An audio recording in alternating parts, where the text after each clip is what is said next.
Well, I'm here at Hale and Hearty in Waterloo with Martha Costa. Hey, how you doing? Hey, man. How are you? How's it going? Really well. Thanks for talking to me today. Thanks for considering me. Thanks for having us. Look, your story is super interesting, so let's jump straight in. You went from being an entertainer, a performer, to hospitality. What was that like, and when was that transition for you? Well, that transition happened about 5 or 6 years ago. Like most, entertainers and people in the creative world, I was doing, or I have been doing, the restaurant thing for many years and bar. So as a waiter and as a bartender every now and then, and a barista. So the side of it, when it comes to the physical side of it, waitering and that's what I knew I wanted to do. But I had to open up my own place, and that's what I did. And you were in a different venue from the one that we're sitting in now for quite a long time, right? And that wasn't plant-based at all, was it? That's right. So you were like an established business. Correct. And like quite funky, I used to hear. You see, it was like the place to go. Yeah, look, it was just down the road, and it was, so to give you an understanding, that was a 30 square metre property. This is 160 square metre. Wow. So we did step up. It's upgraded. We were very tiny, and we did our best, and we had a pretty diverse menu with some vegan influence. Not enough now that I look back and now that I'm vegan, but it did cater to the gluten-free and vegan community as much as I possibly could, and it's definitely grown since then. Awesome. Yeah.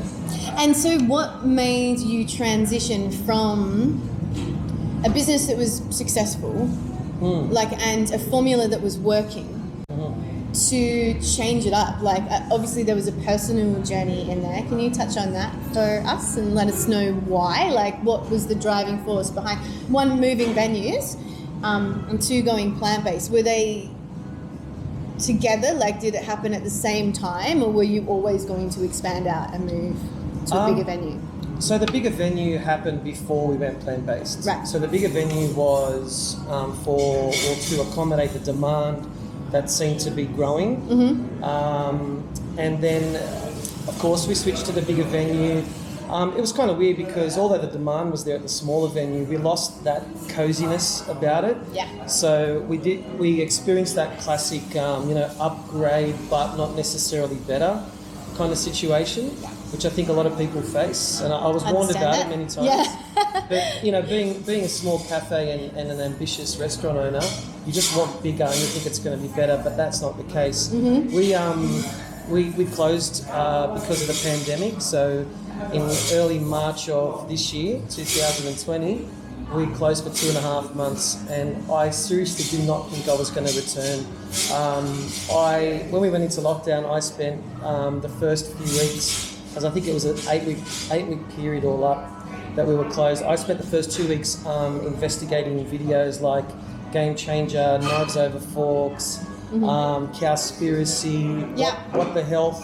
Yeah. And it completely changed my mind on what I should be putting in my body and how I should be looking at food in general. Okay. And once I was exposed to the pain that gets inflicted on animals, and of course, how much land mass it requires to grow the meat that we're consuming at alarming rates, I just thought, look, I don't want to come back as a cafe owner anymore. Don't want to have a part of it. Okay.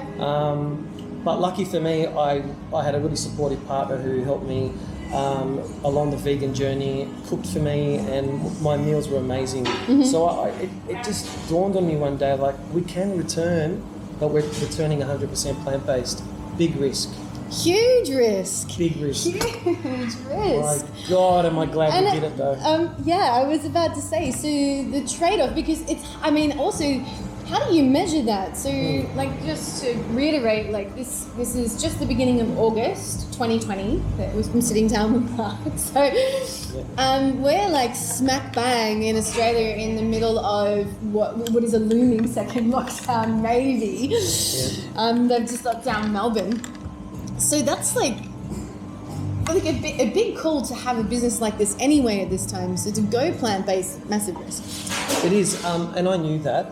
However, I kind of go with my gut instinct, and what feels right. Yeah. And it definitely didn't feel right reopening and ordering 20 kilos of bacon, 20 kilos of beef, 20 kilos of chicken. Makes sense. It felt so wrong to go back to that business model and ethos.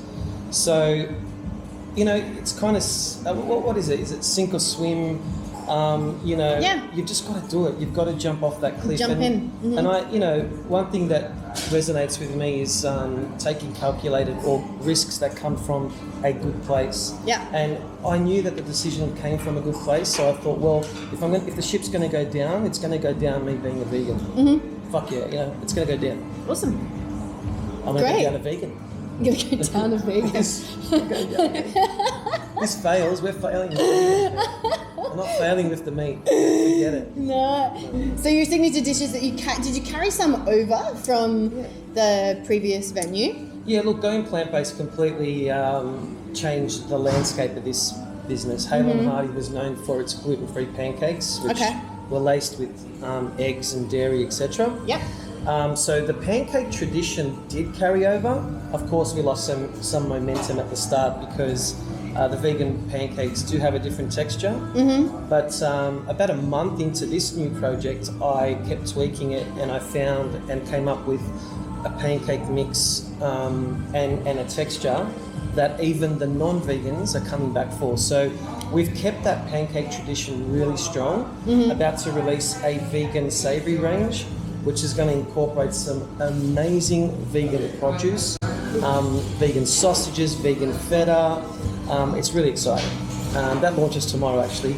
But the number one thing that we've become known for now are these burgers.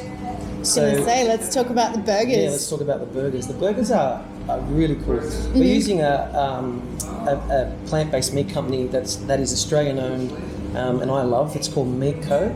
Meat Co. Meat Co. That's right, the Meat Co. And these guys are producing some fantastic meat alternatives. And the buns are incredible. They're all coloured, so there's a gimmick behind it. The vegan red and charcoal and green spinach bun. We've got these $10 $10 burger nights that are Wednesday, right? Wednesday nights from 6 to 8 p.m. because we do shut at 10 p.m. 7 days a week. And so these burger nights have become a bit.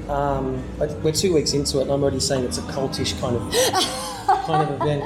Yeah, we've had one night with a line at the front, and I'm going, oh my god, it's going nuts. But that's a good thing. Yeah, it's a good thing in the middle of the pandemic. It is. Kind of like keep a distance in your line, people. Sure, yeah, a metre and a half between each guest. And we've got hand sanitizer at the door, so everyone's safe. Everyone's having safe $10 burgers. Yeah, we're not encouraging mayhem. They are trying times. The burgers are going so well. Pancakes are going really well. Salads are always a salad. They're selling well as well.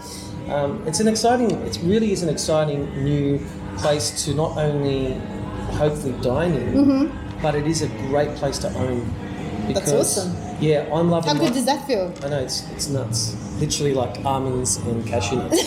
It's so good. There's so many nuts. I love it. All of the nuts. I love it. Man, it's definitely a unique experience to what I'm used to. I never worked in a vegan restaurant.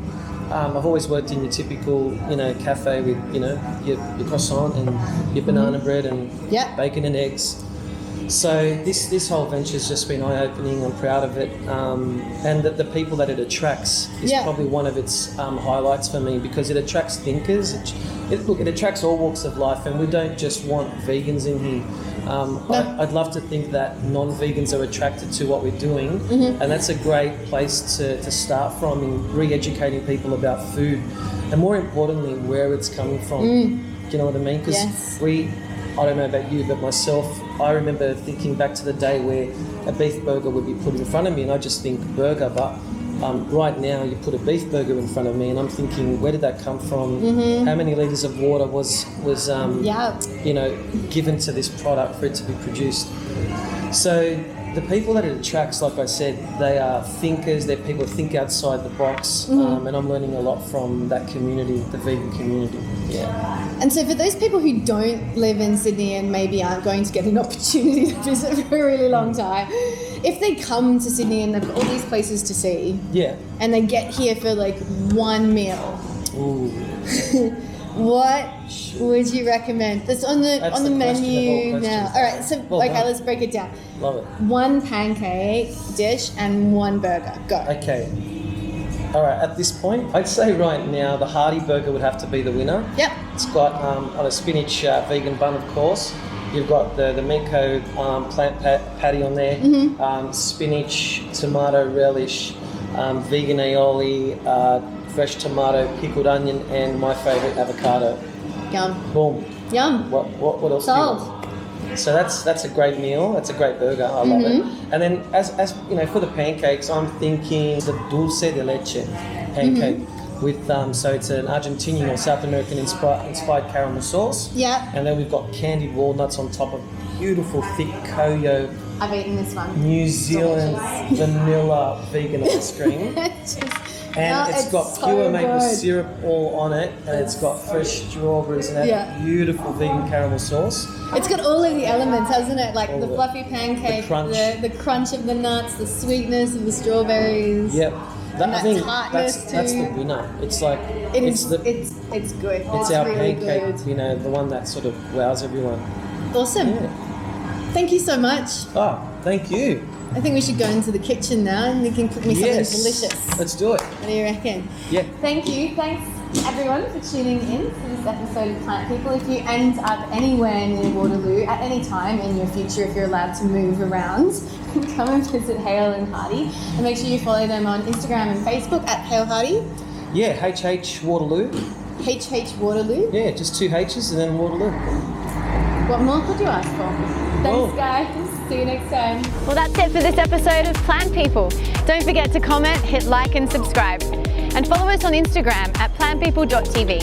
And if you are a plant person or you know any plant people, hit us up in the comments. We'd love to hear from you. See you next time.